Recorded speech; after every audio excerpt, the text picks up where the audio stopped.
Bom, vamos falar de política agora com o Eliezer Rodrigues. O Eliezer comenta a tramitação da resolução que altera o regimento interno da Assembleia para aquela eleição que nós comentamos aqui, a famosa duas em uma. Vai votar para o próximo presidente, já vota para o outro, para não ter problema nenhum. Traz aqui meu amigo Eliezer Rodrigues, aqui na tela do jornal Dia News. Está aqui o Eliezer. Eliezer, é só para... Quer dizer, gato escaldado tem medo de água fria, né? Então, com essa história de uma hora está de um jeito, outra hora está de outro, uma hora diz que isso é 2 anos, a outra hora diz, não, nós vamos lutar pelos 4. Aí o deputado João Márcio Menino quer saber de uma coisa?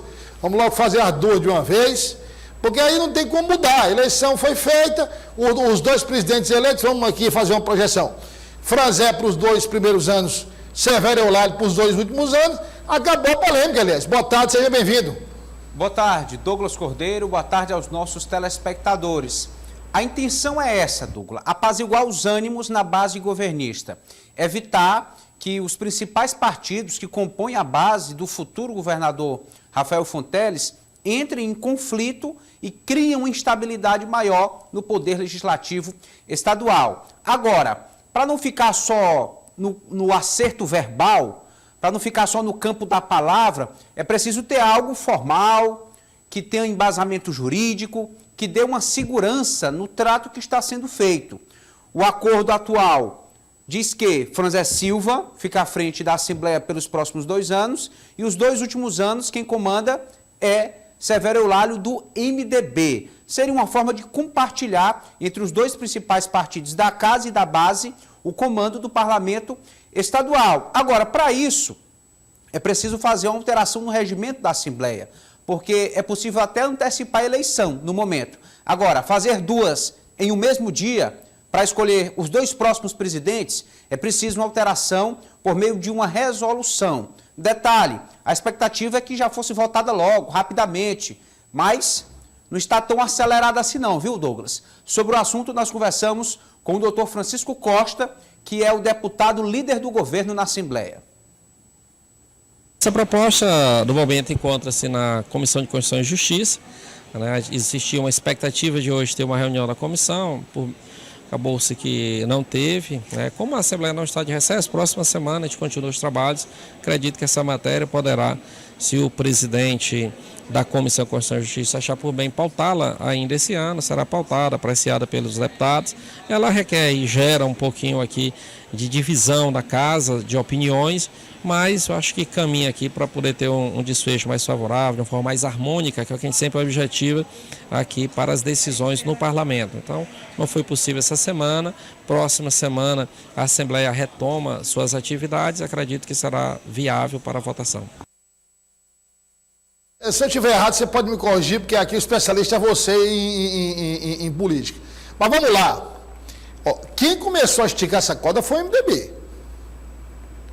Lá atrás, se a gente olhar, você lembra que a gente falou sobre isso? Quem começou, bota o áudio Eliezer para cá. Quem começou a esticar a corda foi o MDB, porque o MDB disse que teria candidato.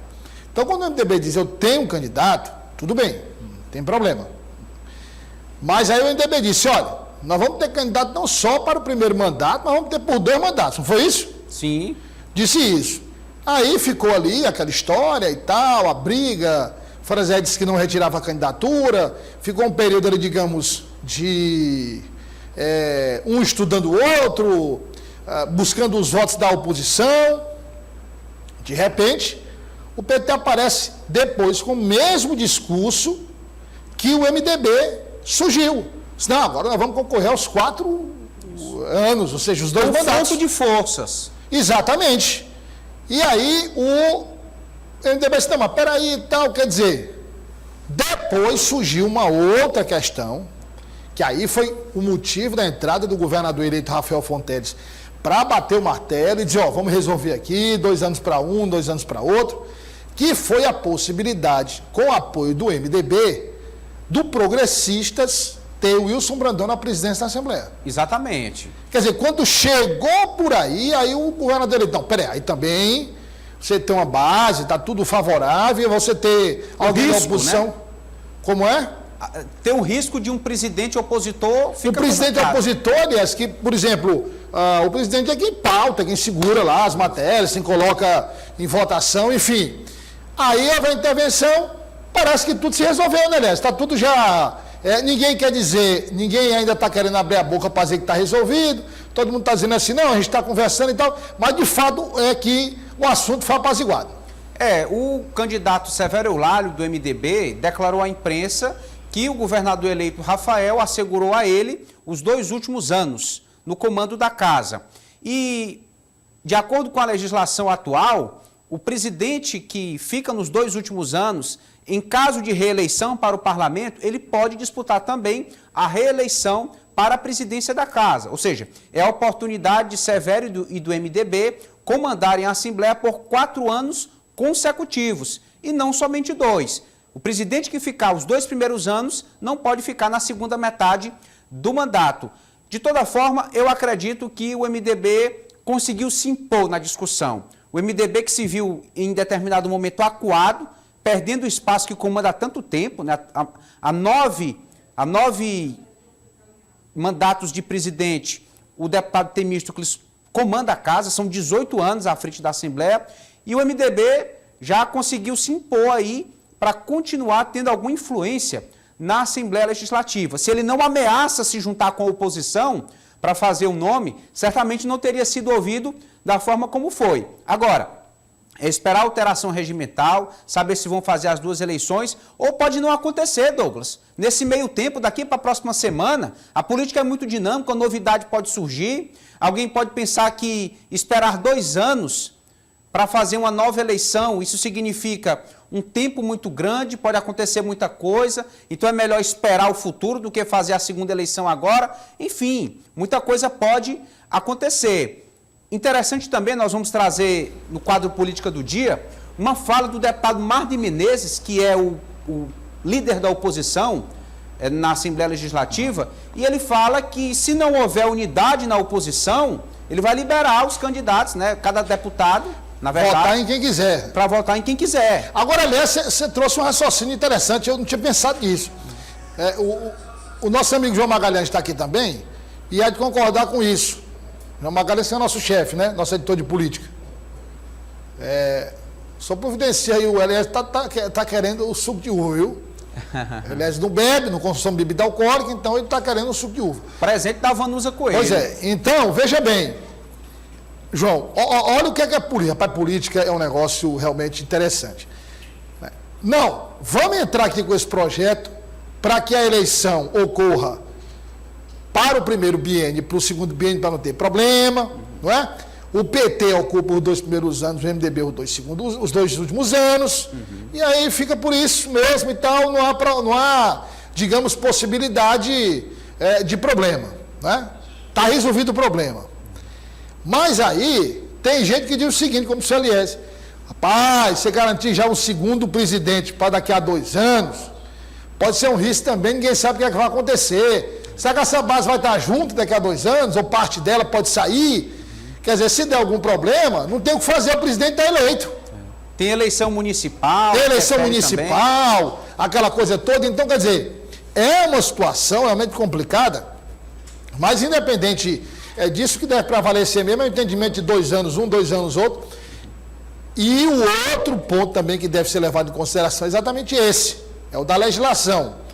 O PT, sendo agora, porque na verdade o deputado Franzé, ele assumindo agora a presidência da Assembleia, é como se ele estivesse indo para o segundo mandato. Embora ele não tenha sido presidente da Assembleia os 2 anos, né, Elias? Isso. Mas como ele ocupou várias vezes, foi, voltou e tal, ele, é como se ele, aquela história do Wilson Martins, né? O Wilson Martins era vice, assumiu o restante os 9 meses. Mandato tampão, né? O mandato tampão ali 9 meses, mas aí conta como reeleição. A eleição dele contou como reeleição. É o que está acontecendo com o deputado Franzé. A eleição do deputado Franzé conta como reeleição. Já Severo Eulálio não. Como nos 2 últimos anos, né, João e Eliezer, ele já vai para uma nova eleição, uma nova legislatura, ele pode concorrer à reeleição. E na cadeira... E na cadeira, entendeu? Rapaz, é um negócio complicado. E aí também não dá mais, né? Porque, por exemplo, se o PT chegasse, aliás, e dissesse assim, não, tudo bem, mas foi o seguinte, eu fico com os 2 últimos anos. Aí o MDB dizia, pensando na reeleição, os 2 últimos anos. Quer dizer, rapaz, é um ciribolo. Que eu vou contar um negócio para você. O que é que nós fizemos aqui? A gente colocou todos os cenários, né? A gente colocou aqui todos os cenários. Não dá para encontrar uma solução contemplando todos os cenários. Então, é buscar aquela que está mais plausível, aquela mais consensual e torcer para que o barco continue navegando em águas calmas, Eliezer. Douglas, o primeiro sinal eu percebi hoje pela falta de quórum na CCJ. Era para ter tido reunião da Comissão de Constituição e Justiça, já com essa matéria em pauta, e não teve reunião. Alguns deputados compareceram, aguardaram a chegada dos outros. No final das contas, não teve reunião. Teve muita reunião de corredor, de gabinete, mas CCJ e plenário não rendeu. Eliezer, você falou daqui a pouco, nós vamos trazer mais detalhes na política do dia, e vamos trazer também, né, João, a fala do presidente Lula sobre o Wellington Dias, né? Está circulando aí. Já está bastante nas redes sociais. Desenvolvimento social, né, João? Ministério do Desenvolvimento Social. E ontem, inclusive, a deputada Rejane trouxe. Teve uma fala da deputada Rejane. Acho que a deputada Rejane já sabia, obviamente, mais ou menos. Ela não podia adiantar, obviamente, porque o anúncio é feito pelo presidente da República. Mas tem aí, nós vamos repercutir daqui a pouco. O Nordeste muito bem contemplado com os seus indicados a ministérios do futuro governo do presidente Lula. Meu amigo, até mais tarde. Até já. Até já na política do dia com ele. Não, peraí, rapaz. Olha, o Marcelo, eu vou aqui aproveitar a presença dele para você ver como essa posição do Marcelo, o João está acompanhando os bastidores desse desenlace que ocorreu já há um certo tempo, mas que não foi um desenlace por completo, né? Ele foi um desenlace, Eliezer, na prática, mas não foi um desenlace, digamos, em termos sentimentais, né? Então, o Eliezer o Marcelo está revoltado. É o Eliezer quando aparece, é o Tasso quando aparece, sou eu, é o João, é todo mundo, só não fechou com o Genésio, lá de Brasília. Mas o resto, então o Eliezer é show, porque o Eliezer é evangélico. O Eliezer é casado, o Eliezer vai ser pai, entendeu? Verdade. Então, o senhor, fica aqui o meu conselho, se o senhor, não digo nem eu não, porque eu não sou dos melhores exemplos. Que é isso? Eu dou conselhos, né? Eu dou alguns conselhos e tal, mas o Eliezer, você quer ir em termos de relacionamento, a retidão, Marcelo, vai conversar com o Eliezer. Né? Agora, a dor é ruim, viu, João? Isso aí eu lhe garanto. Essa dor é ruim, rapaz. É um negócio que fica ali consumindo, não é? Que fica mexendo com o seu psíquico. Não é? Então é um negócio complicado, realmente eu entendo o lado do Marcelo. E vai chegando o Natal, o Ano Novo, aí a incidência de postagens de fotos é maior. Né? Aí abraça, comemorando Natal. E aí a pior foto de todas é aquela quando a pessoa aparece de Mamãe Noel. Aí essa acaba mesmo com tudo, viu? Um grande abraço, meu amigo Eliezer, um abraço.